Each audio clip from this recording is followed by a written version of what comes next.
Hello everybody and welcome back to my channel. My name is Lainey. I'm a lover of beauty and makeup. Today I wanted to go over my no palettes left behind that I have used so far.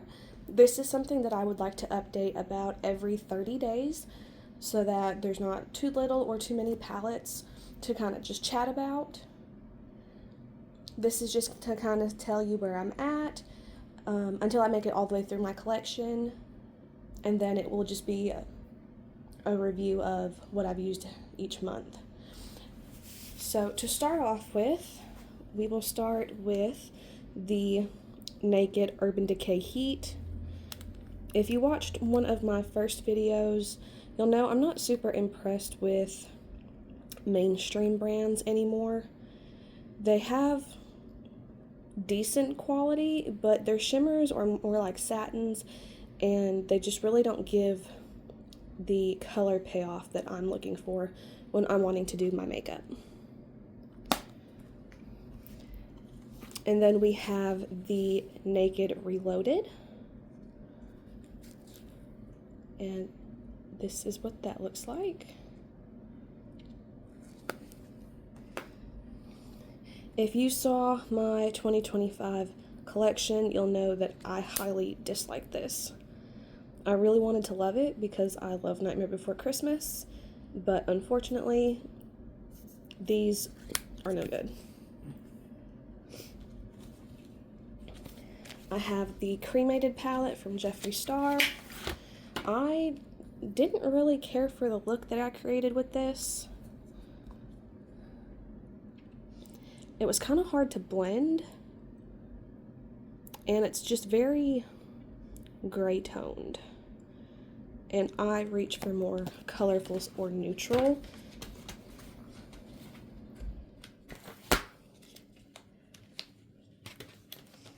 These here are my newest palettes that I've tried, and I have videos on each one. This is the Monk palette from Fantasy Cosmetica. Really love the color story, love the look that I got out of it.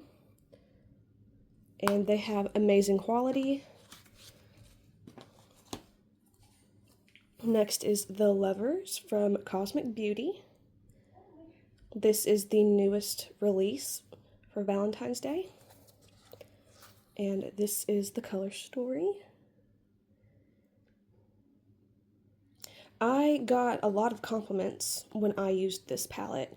Their formula is very creamy, and when you mix the pastel colors with a darker color, it almost makes it almost, I want to say neon. It makes it very vibrant, and it was really pretty.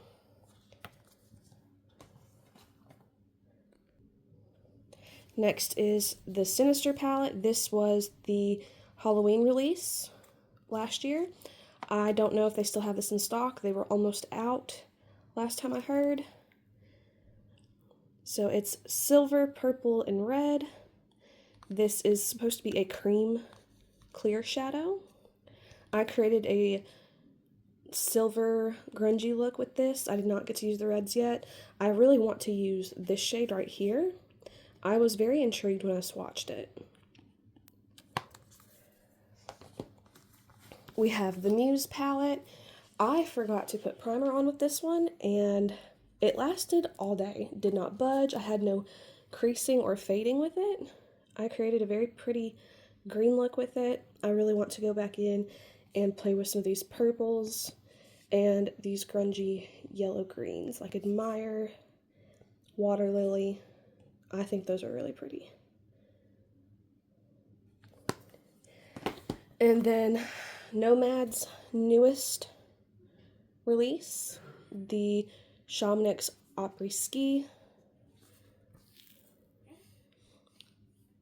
I created it turned out looking kind of blue, but I had used a lot of these paler colors and shimmers.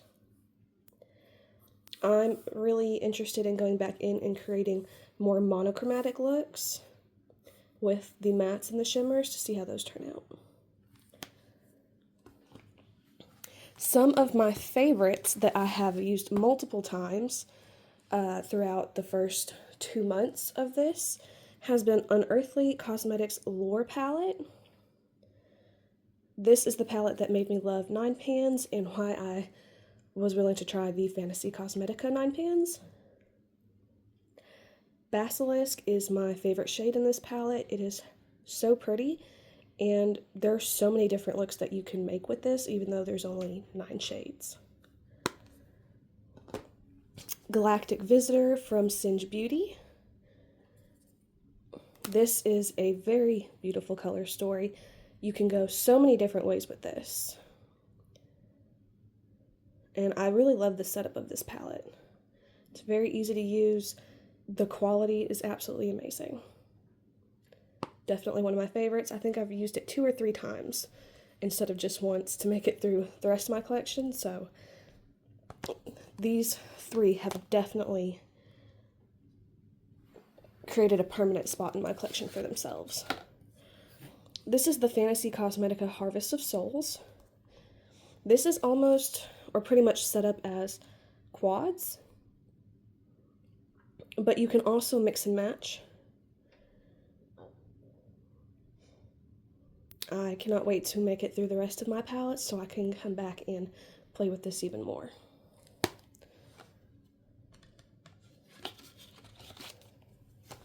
And then we have the Glamlight Hershey's Milk Chocolate. I really enjoyed using this. This is the really good quality that they have. The buttery mattes, the shimmers have a wonderful color payoff. No creasing or anything like that. And then we have the Tarte Glamour palette. So that is what that looks like. And then we have the Tarte Gilded.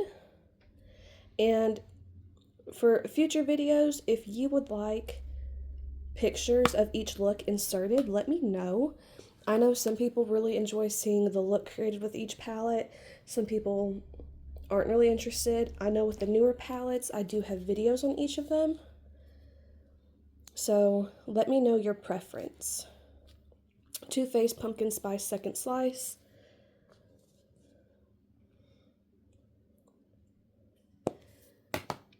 And then we have the Better Than Chocolate.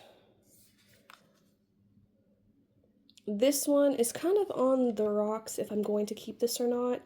I really do love the mattes, but the shimmers are questionable. And I have other palettes with similar color stories that I'm more likely to reach for. Next, we have a pile of Ace Beauté. I tried to keep a lot of, besides the new stuff, I tried to keep it by brand when I was doing the No Palette Left Behind so that I could do rankings and give feedbacks on the brand. So this is the Oceanic palette. The formula is okay. I enjoyed the look I made, but it was a little hard to work with. The Ace Beauté Nostalgia. It's kind of all over the place. I enjoyed the look I made, and this formula seemed to be a little bit better. We have the Flare palette. I think this is probably the best formula.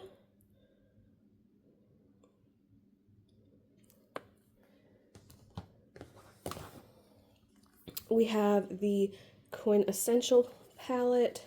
This is their more neutral palette, and I really enjoy this. It's easy to go into and make all kinds of different looks, even with it being neutral. We have the Slice of Paradise. I don't care for this one. There's only 2 shimmers, and they don't really go with a lot of all the colors of the other colors. It's dry, patchy, and hard to work with.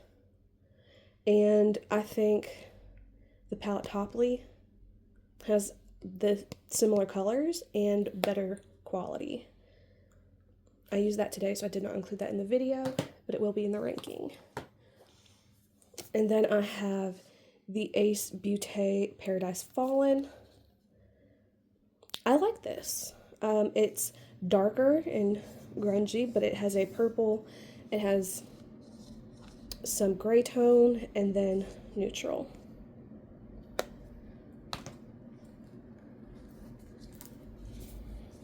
And then we have Ace Beauté Classical Paradise. I really love the color story of this one, but I had trouble with the formula. So I'm definitely going to dip back into this to see if it was something I did or if it really is just the formula and I'll need to pass this on at the end of the year.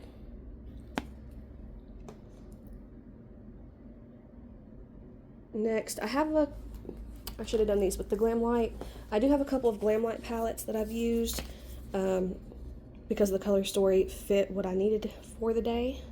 So we have the Willy Wonka chocolate bar. This is the good formula of Glam Light. It's a nice mixture of the chocolate martini and the wine palette, which I have right here. I really liked the drink palettes they did, and I wish they wouldn't have discontinued those. But there's that. And then this is the wine palette.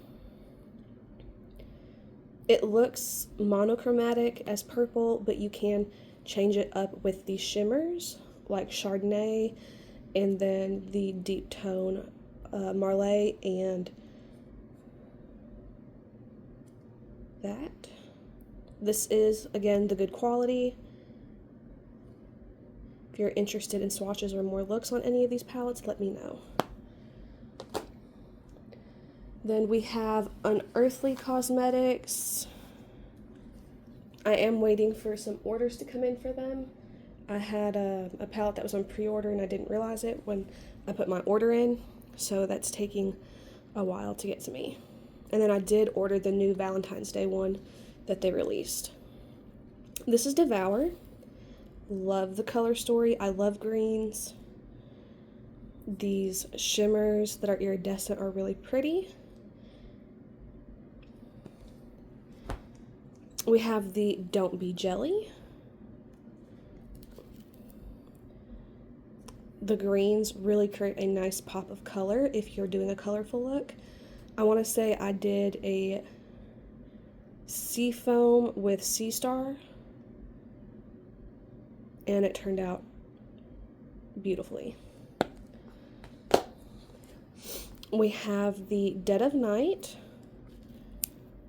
This is a darker palette. It really doesn't have a lot of the lighter inner corner tones.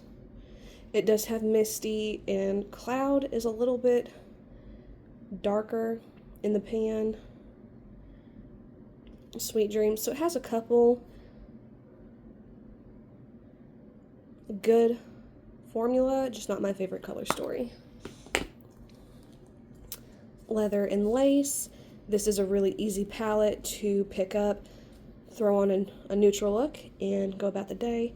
I did accidentally stick my nail in there, so that's why it looks messed up. The Gargoyle palette, it's one of the largest palettes I have from them. Actually, it is the largest palette I have from them. I typically buy their palettes when they're on sale because at full price they are a little too much for me. But this has a really nice color story. You have your lighter shades over here, your darker shades over here.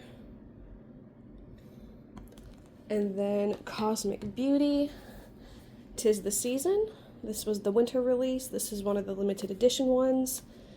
I have not checked to see if they're sold out yet.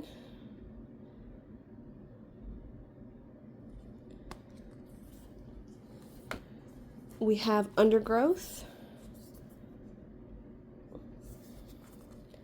This is a very pretty green gold palette. And I like that it has a pop of oranges and some lighter inner corner shades. We have the Neutrals. It's a very easy to use neutral palette. It does have a duochrome, so it adds a nice pop of color. And lastly, we have the Blend Bunny Cosmetics Divination Palette. When I first got this, I used one row a day. So I have used every single color in this palette. I love watching Robert Welsh. He is an amazing makeup artist. And I really enjoy the palette that he made with them. It's good quality, it's beautiful, and it's not a rainbow palette. I know a lot of people say Blend Bunny makes a lot of rainbow palettes, and this was a little bit different. So that is it for my No Palette Left Behind update. If you'd like to see more, make sure you hit the subscribe button, like the video, and leave a comment down below. I hope everyone has a great day.